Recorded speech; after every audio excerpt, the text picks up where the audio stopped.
Baik, perkenalkan, nama saya Maria Yunita Done dari kelas A regular sore semester 7. Ini merupakan tugas yang ke-13 dari mata kuliah kajian seminar masalah-masalah sosial.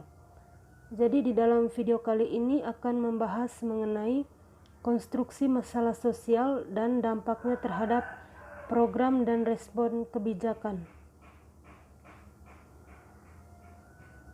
Jadi kita langsung saja ke pembahasan. Sekilas tentang kebijakan sosial. Untuk memahami lebih jauh tentang kebijakan sosial sebagai salah satu bentuk respon terhadap masalah sosial, setidaknya pada level konsep perlu dilakukan pembahasan berbagai dimensi tentang kebijakan sosial itu sendiri. Dari pembahasan tersebut diharapkan akan dapat dilihat bagaimana kemampuan dari kebijakan sosial dalam upaya pemecahan masalah sosial. Hal itu disebabkan karena masalah sosial merupakan kondisi yang tidak diharapkan. Dengan demikian dibutuhkan upaya untuk melakukan perubahan, perbaikan atau pemecahan masalahnya. Sementara itu, kebijakan sosial didambakan merupakan salah satu bentuk dari upaya tersebut.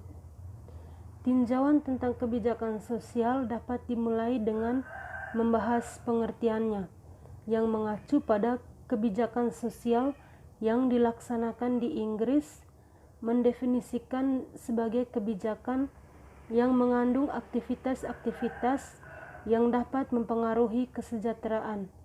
Kebijakan sosial terutama digunakan untuk mendeskripsikan peranan negara dalam hubungannya dengan kesejahteraan warganya. Sementara itu, speaker mendefinisikan kebijakan sosial adalah studi tentang pelayanan sosial dan kesejahteraan negara.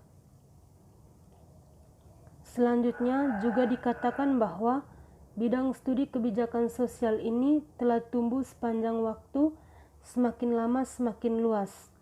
Walaupun demikian, pelayanan sosial yang sejak awal menjadi bidang kajian sampai dengan perkembangan terkini tetap menjadi bidang utama dari kebijakan sosial. Pelayanan sosial yang merupakan bidang utama dari kebijakan sosial tersebut meliputi jaminan sosial, perumahan, pendidikan, kesehatan, dan pekerjaan sosial. Kelima bidang garapan tersebut oleh speaker disebut sebagai The Big Five dari bidang kebijakan sosial dan pelayanan sosial, walaupun dalam pelaksanaannya juga dikenal bentuk pelayanan di bidang lain, seperti di bidang ketenagakerjaan atau pelayanan sosial di lembaga pemasyarakatan. Sementara itu, Kahn menyebutkan bahwa bidang pelayanan sosial terutama difokuskan untuk memberikan bantuan kepada individu atau keluarga yang mengalami persoalan dalam melakukan penyesuaian terhadap perkembangan lingkungan sosialnya dan persoalan dalam menjalankan fungsi sosialnya. Bidang ini disebutnya sebagai pelayanan kesejahteraan sosial yang lebih fokus pada sasaran individu dan keluarga. Dalam lingkup yang lebih inklusif, pelayanan sosial juga diwujudkan dalam bentuk berbagai program, termasuk jaminan sosial, program pelayanan kesehatan,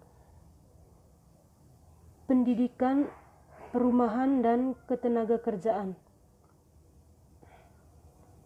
Apabila cakupan kebijakan sosial sekedar dipahami sesuai pengertian berdasarkan definisi-definisi tersebut, maka substansinya lebih terbatas pada aktivitas yang ditunjukkan kepada penyandang masalah sosial. Pemberian pelayanan yang meliputi bidang-bidang The Big Five tersebut tidak menjangkau tindakan yang berkaitan dengan perubahan dan transformasi struktural. Oleh sebab itu, kebijakan sosial dengan cakupan seperti itu tidak akan mampu menjangkau penanganan masalah sosial yang sumber masalahnya berasal pada level sistem. Peran masyarakat. Sebetulnya setiap masyarakat tanpa campur tangan eksternal, termasuk campur tangan negara, mempunyai kemampuan untuk menangani dan memecahkan masalah sosial secara mandiri. Hal itu disebabkan karena setiap masalah sosial mempunyai instrumen yang dapat berfungsi untuk melakukan upaya penanganan dan pemecahan masalah. Sebagai ilustrasi, upaya pencegahan melalui bekerjanya mekanisme kontrol sosial. Di samping itu, masyarakat juga secara mandiri dapat melakukan upaya penanganan masalah melalui berbagai institusi sosial yang dimiliki. Kesemuanya itu merupakan bagian dari kearifan lokal yang diperoleh melalui proses belajar dan adaptasi terhadap lingkungan, baik lingkungan alam maupun lingkungan sosial. Melalui proses belajar, masyarakat senantiasa akan memperbarui diri dan meningkatkan kapasitasnya. Sistem yang baik mempunyai kemampuan mengolah umpan balik. Masalah sosial dianggap sebagai produk yang kurang diharapkan dari sistem, dan kondisi ini akan ditempatkan sebagai umpan balik untuk melakukan perbaikan dan penyempurnaan.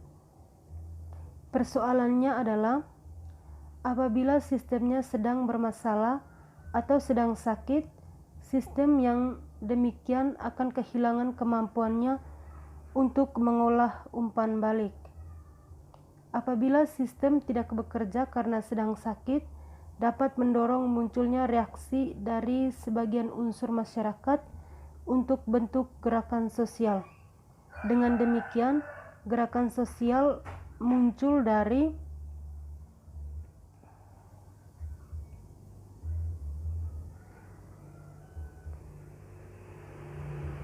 respon masyarakat terhadap keberadaan masalah sosial dan mempunyai tujuan, di mana gerakan sosial ini mempunyai dua tujuan. Yang pertama, gerakan sosial yang bertujuan secara langsung mendorong terjadinya perubahan dalam masyarakat, termaksud perubahan institusional maupun transformal struktural, melalui perubahan nilai yang diusungnya.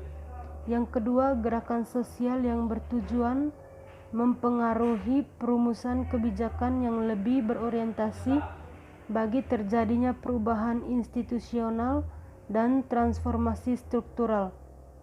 Berkaitan dengan tema pembahasan dalam tulisan ini, yaitu kebijakan sosial, maka pembahasan selanjutnya akan lebih difokuskan pada gerakan sosial yang bertujuan mempengaruhi kebijakan, khususnya kebijakan sosial.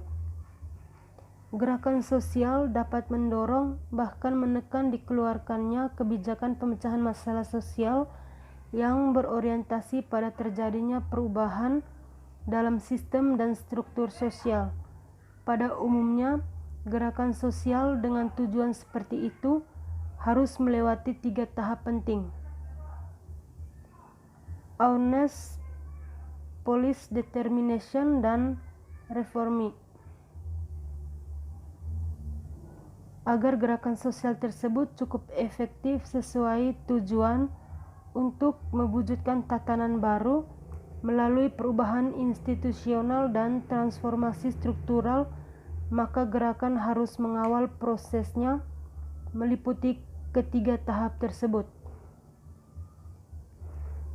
Banyak fakta menunjukkan bahwa sutomo efektivitas kebijakan sosial dalam pemecahan masalah sosial.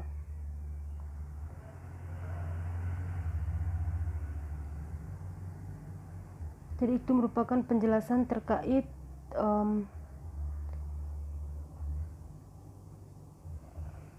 adanya masalah yang berkaitan langsung dengan kebijakan sosial dan gerakan sosial yang dilakukan dalam mengatasi masalah tersebut.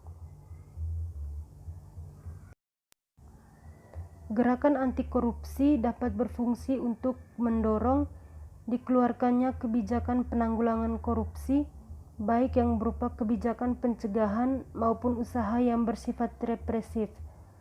Apabila perlu, dapat berfungsi sebagai penekan. Tidak berhenti sampai di situ, gerakan anti korupsi juga harus difungsikan untuk mengawal agar kebijakan tersebut diimplementasikan secara konsisten.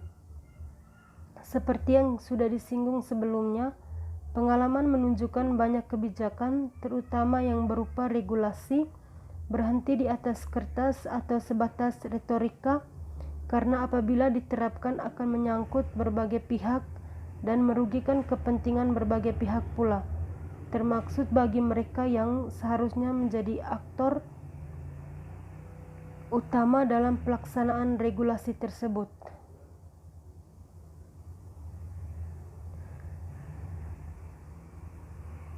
Korupsi harus mengawal keseluruhan tahap dan prosesnya, mulai dari orange police determination sampai reform. Jadi penjelasan dalam review kali ini terkait dengan masalah-masalah yang ditimbulkan oleh karena adanya kebijakan sosial, sehingga di sini juga muncul adanya gerakan sosial yang merupakan protes agar terciptanya tatanan baru karena sebuah sistem tidak melakukan fungsinya dengan baik. Jadi sekian penjelasan saya terkait review buku yang ke-13. Atas perhatian diucapkan limpah dan terima kasih.